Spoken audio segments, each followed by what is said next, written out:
On va enchaîner avec un cours sur le sida de l'enfant et comme objectif pédagogique, d'abord connaître les modes de transmission du sida chez l'enfant.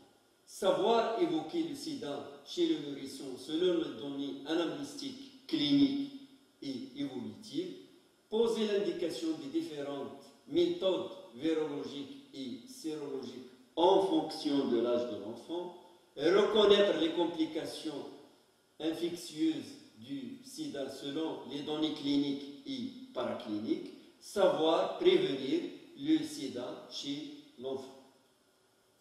Comme introduction, le sida est une maladie provoquée par le virus d'immunodéficience humaine. Il constitue l'épidémie du siècle. Chez l'enfant, la transmission se fait par la maman, qui est la transmission la plus fréquente. Le pronostic est plus sombre que celui de l'adulte. La trithérapie a actuellement amélioré la survie des enfants comme celle des adultes.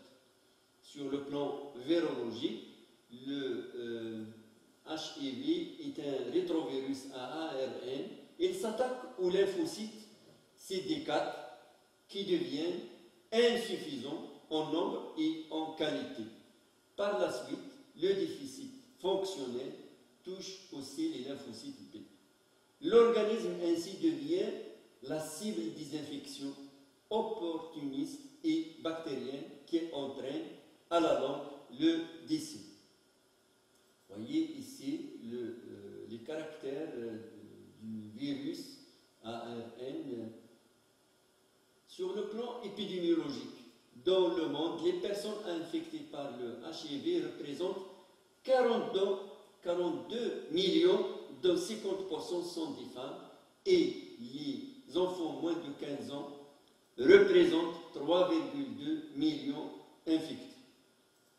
Au Maroc, les estimations du ministère de la Santé font état d'une prévalence annuelle de 0,01%.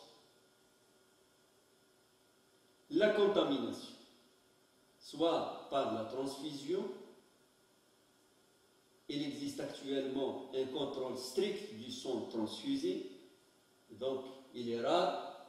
La contamination materno-fœtale, qui est la principale cause du sida chez l'enfant. Les mères contaminatrices vivent en zone d'endémie, surtout en Afrique, sont toxicomanes, sont polytransfusées, sont des partenaires de sujets séropositifs. Le risque de transmission de mère-enfant est de 15 à 36%. Il existe aussi une contamination antinatale et il faut noter qu'il n'existe pas d'embryopathie due au virus HIV. La transmission aussi pernatale est la plus sûre par le passage au moment du travail par le cordon ombilical, surtout contamination au moment de l'accouchement par les sécrétions cervico-vaginales riches en virus. Il existe une transmission postnatale, mais le risque est faible par l'allaitement maternel. Voilà les modes de transmission chez l'enfant. La grossesse, au cours de la grossesse, il existe une transmission mère-enfant de 5 à 10%, au moment de l'accouchement 10 à 15%, au moment de l'allaitement 15 voire 20%. Les facteurs de risque de transmission maternelle, CD4 maternel bas et la charge virale qui est élevée, ou bien une chorioamniotite, une maladie sexuellement transmissible associée, la durée de l'ouverture de l'œuf prolongée et un liquide amniotique hémorragique. Chez qui il faut dépister le virus HIV?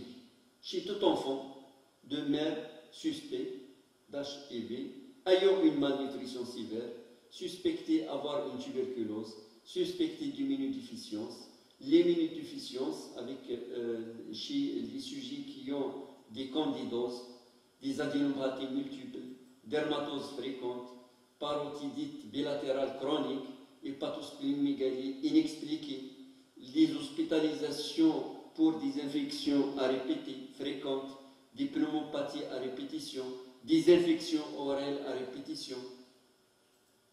Cliniquement, il existe deux tableaux cliniques selon le moment de contamination, la forme rapidement évolutive, l'âge de début est précoce, entre 3 et 6 mois, c'est-à-dire la première année, s'associe à des adénopathies, souvent axillaires, hépatosplénomégalie, une perte de poids avec cassure de la courbe de poids, des complications infectieuses graves paraissant rapidement. La forme lentement évolutive ressemble à celle de l'adulte avec une longue période asymptomatique qui précède les symptômes, les atteintes viscérales dues surtout aux pneumopathies interstitielles lymphoïdes, des néphropathies, cardiopathies, hyperplasie lymphoïde. L'évolution est supérieure à 5 ans. Quelles sont les complications? C'est surtout des infections bactériennes ou infections opportunistes. Alors, par exemple, la pneumopathie à pneumocystis carinii, les infections cutanées, fongiques, labiales, varicelles, infections au staphylocoque, des diarrhées infectieuses fréquentes,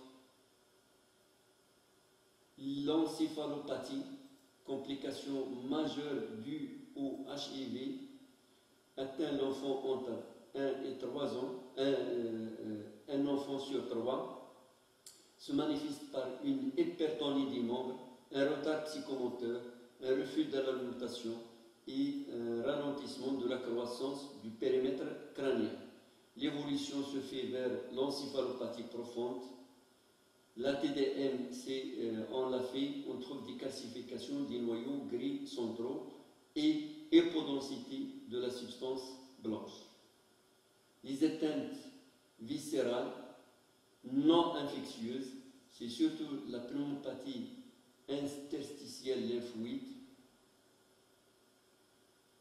Les autres atteintes cardiaques, telles la myocardite, rénale, des lésions hématologiques à type d'anémie modérée, thrombopénie immune. Sur le plan biologique, on note une anémie, thrombopénie, le taux de lymphocyte CD4 qui est bas, hypergamma-globulinémie, augmentation des bêta-2 microglobuline. Le diagnostic de l'infection HIV chez l'enfant, chez le nouveau-né, à la naissance, les immunoglobulines G maternelles empêchent l'utilisation des tests sérologiques classiques. Donc, deux approches diagnostiques sont possibles. Les techniques de recherche directe du virus ou bien étude de la réponse immunitaire spécifique qui apparaît 2 à 3 mois après la naissance. Le choix des techniques est simple et large. Au-delà de l'âge de 3 mois, les méthodes précédemment citées ont une bonne sensibilité. Voilà. Quelle est la conduite à tenir devant une suspicion d'infection HIV? D'abord, confirmer le diagnostic. Deuxièmement, évaluer le stade de la maladie. Troisièmement, évaluer le profil immunologique. Quatrièmement, évaluer la charge virale. Cinquièmement, rechercher et traiter les infections opportunistes. Et enfin, rechercher les critères pour commencer les antiviraux. Confirmer d'abord le diagnostic. Il existe 2 cas. Chez l'enfant supérieur à 18 mois, par sérologie ELISA et test de Western Western Born. Et chez l'enfant moins de 18 mois, c'est la PCR, la technique de PCR, mais utiliser deux tests, hein, et soit on a test technique PCR positive, mais une PCR qui est négative, on peut avoir HIV non détecté. Donc attendre l'âge de 18 mois pour faire la sérologie. Et donc deux situations, soit l'enfant supérieur à 18 mois, soit l'enfant est moins de 18 mois.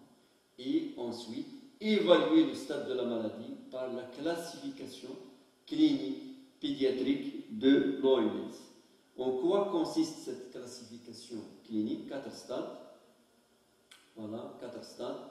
Le stade asymptomatique, stade modéré avec hépatosplenomégalie, stade 3, stade avancé avec malnutrition, diarrhée supérieure à 40 jours, fièvre prolongée, des candidoses persistantes, et stade 4 qui est un stade sévère.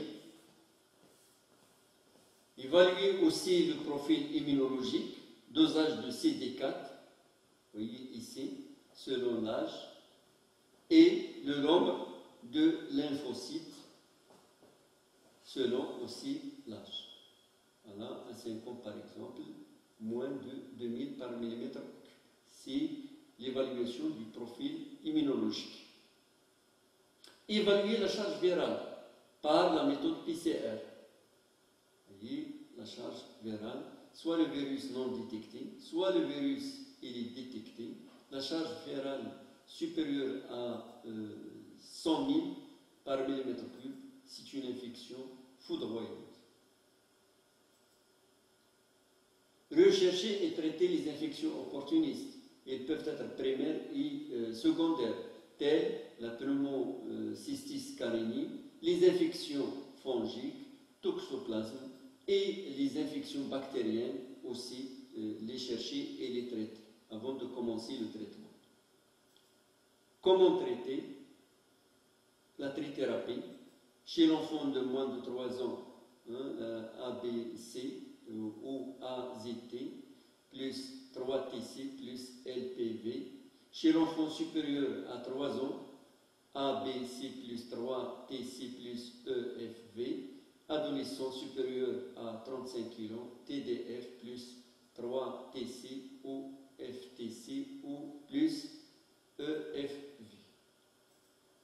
Et à la fin, on va détailler un peu un tableau comportant les indications, contre-indications de ces médicaments.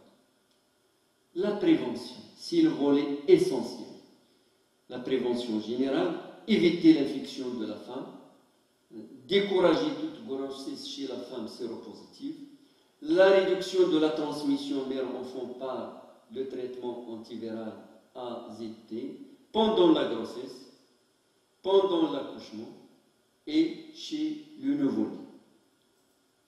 Le pronostic, l'apparition de signes symptomatiques spécifiques précoces avant l'âge d'1 an, la survenue d'une encéphalopathie et d'infection opportuniste sont de très mauvais pronostics. Cette impression clinique se confirme le plus souvent par les altérations immunitaires prédictives, notamment une chute lymphocytaire des CD4 et une charge virale qui est élevée. Voilà l'évolution ici, selon les phases: primo-infection, la phase asymptomatique et, en cas, la phase de sida déclarée, le nombre, la charge virale de le sang, ici en rouge, voilà, selon les phases d'évolution, la concentration des anticorps anti-HIV, ici, et le nombre de lymphocytes T4 dans le sang, selon les phases. En conclusion, la prise en charge thérapeutique précoce de l'enfant contaminé par le traitement